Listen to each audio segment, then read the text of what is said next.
Hi guys and welcome to my React.js course. So let's start with what is React.js. React.js is a JavaScript library for building fast and interactive user interfaces.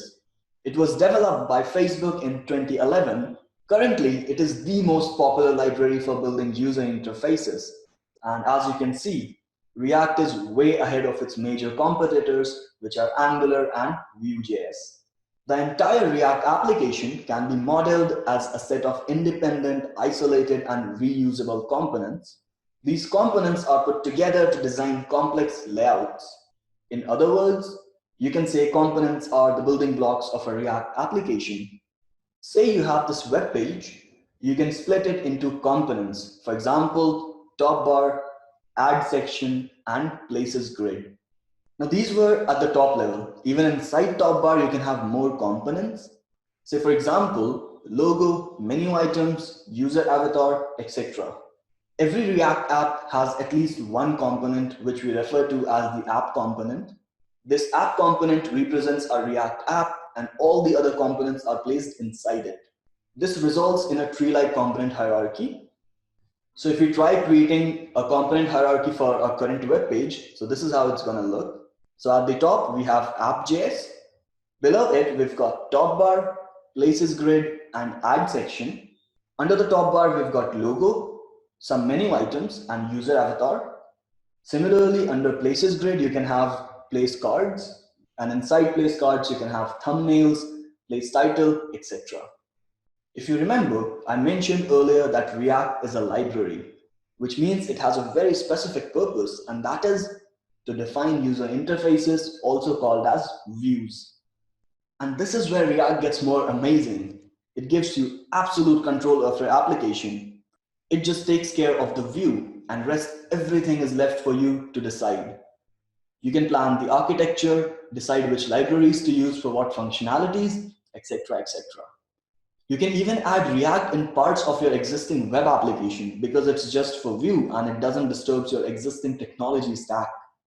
And this is one of the biggest difference between Angular and React. Angular is a framework and it comes with out-of-the-box solutions for routing, handling network requests, etc. So you don't have control at that level. A lot of famous web applications are written in React. For example, Facebook, Prime Videos, Netflix, Instagram, Twitter, and many, many more. In the coming videos, we will learn all about React.js. See you in the next video. Bye and take care.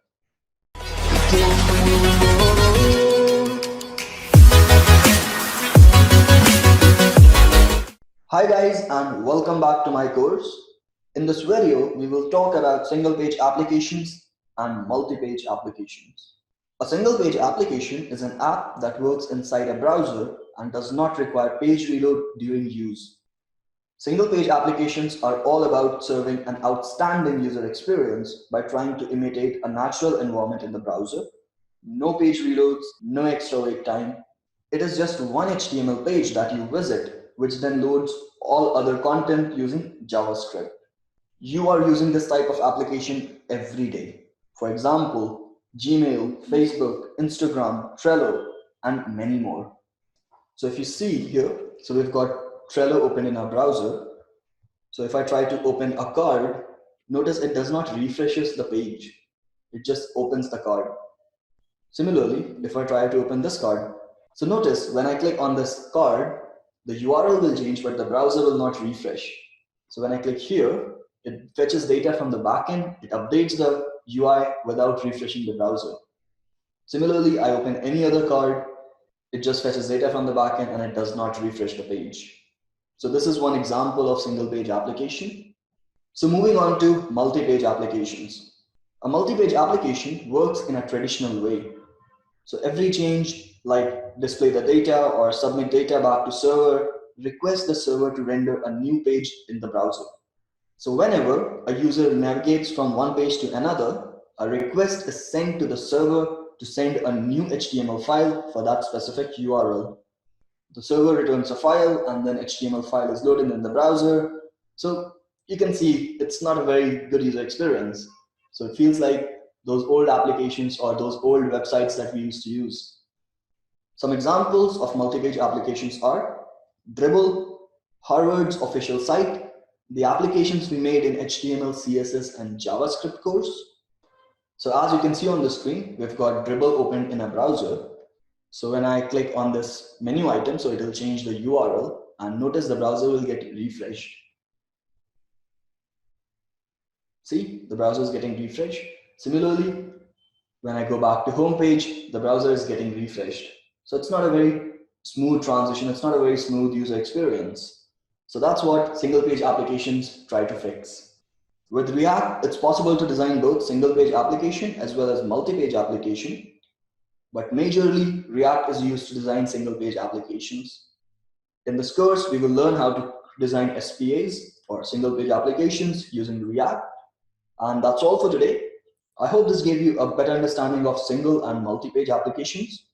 But if you have any doubts or queries, feel free to drop a comment below or reach out to me on Twitter. I'll add my Twitter handle in the description below. See you in the next video. Bye and take care.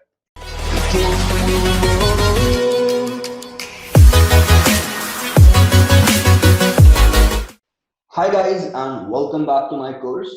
In this video, we will learn how to create a React project. So when you build a React application, there are a lot of libraries which are required to make the application function properly. For example, React, React DOM, Webpack, Babel, etc., etc. We will talk about them in the coming videos. So this gives us two options to create a React project, either to install all those libraries and configure the entire project ourselves, or we can use a tool officially provided by the guys who developed React. It is called Create React App. It installs all the libraries and packages required, and it creates a default configuration for a React project. It also adds some starter files in this newly created application. So let's check it out. So open your browser, and we can simply search Create React App here. So Create React App.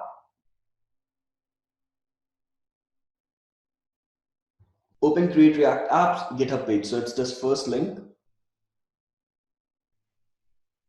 So if you scroll down, you can see here all the installation instructions and other details about this tool, how it works, what happens behind the scenes, etc., etc.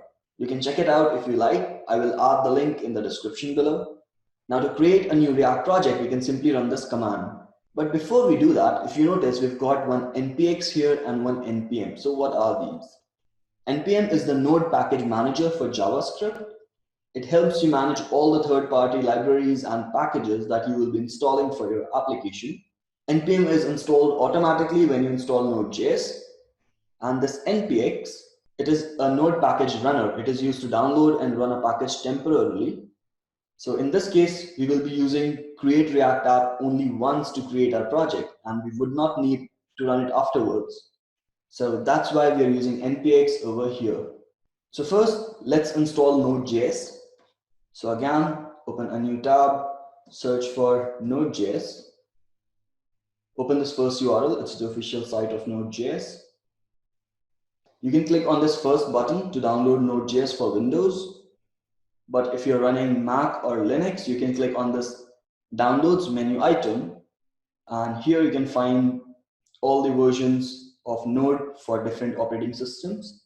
So you can find the version compatible with your OS. So as you can see, it's downloading. So once the file is downloaded, click on it to install Node.js. Click on this next button and follow the instructions and install Node.js just like you would install any other application. So in my system, it's already installed, so I wouldn't follow these steps. So once Node.js is installed, open your command prompt or terminal, depending on whether you are running Windows or iOS or Linux. Run the command node space -v. So this gives the version of Node installed on the system. So this just confirms whether Node will install properly or not. After that, run another command npm space -v. So this returns the version of npm installed along with Node. So again, this verifies whether npm was installed on your system or not. Okay, So as you can see, I'm getting versions for both Node and NPM. That means it's installed properly on my system.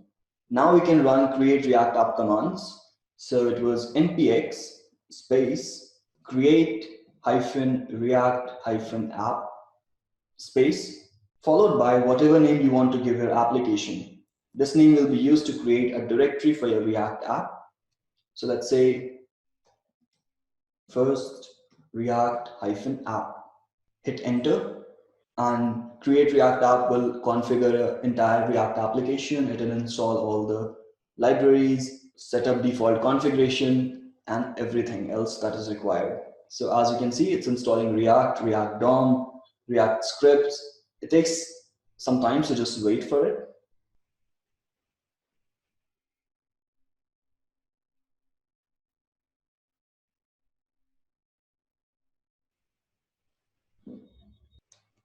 And as you can see, create React app created a new project for us. Now let's try running this application. So to run it first, we need to go to the project directory. So cd followed by whatever was your project name. So in my case, it was first hyphen react hyphen app.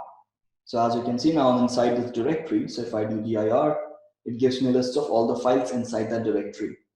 So wherever you've got this file package.json, there you can run this command npm space start. So what this command does is it starts a local server and loads the default application created by create react app in the browser. So I hit enter. Now it will start the local server. And as you can see, it has started the local server. So it's running at localhost and the port 3000. And if you see behind this window in the browser, there's a new tab with name React app. So if I go back to the Chrome, and as you can see, create React app created this default application for us. In the next video, we will see what all files are created by create React app. And that's all for today. I hope this gave you a better understanding of how to use create React app to start a new React project. But if you have any doubts or queries, feel free to drop a comment below or reach out to me on Twitter. I'll add my Twitter handle in the description below. See you in the next video. Bye and take care.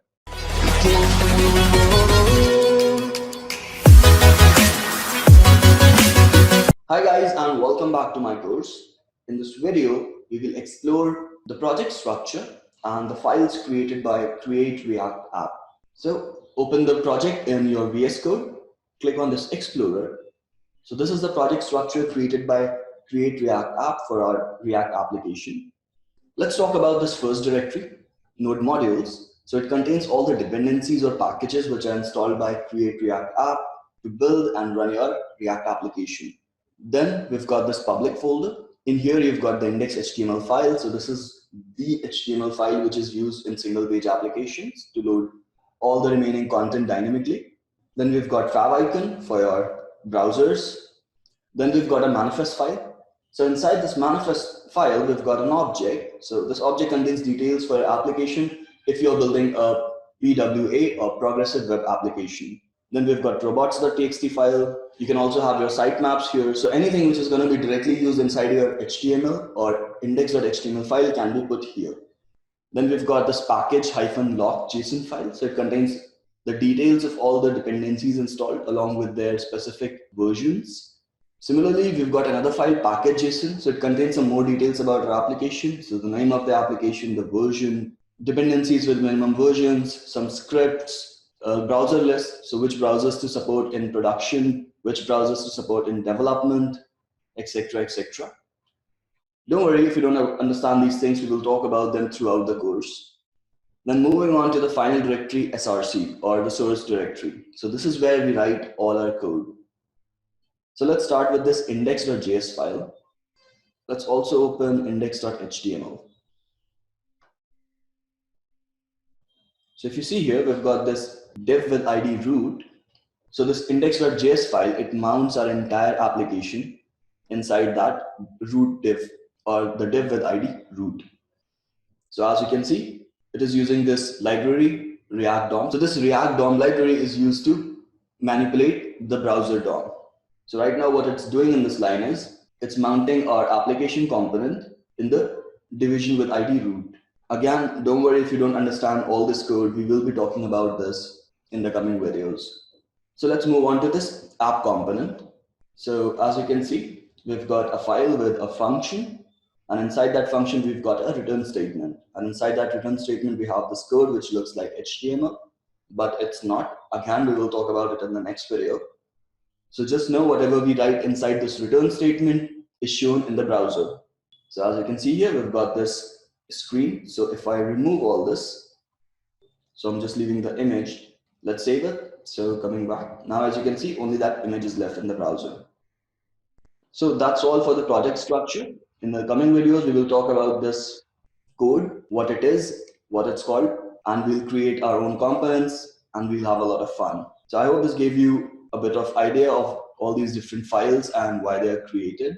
And that's all for today. But if you have any doubts or queries, feel free to drop a comment below or reach out to me on Twitter. I'll add my Twitter handle in the description below. See you in the next video. Bye and take care.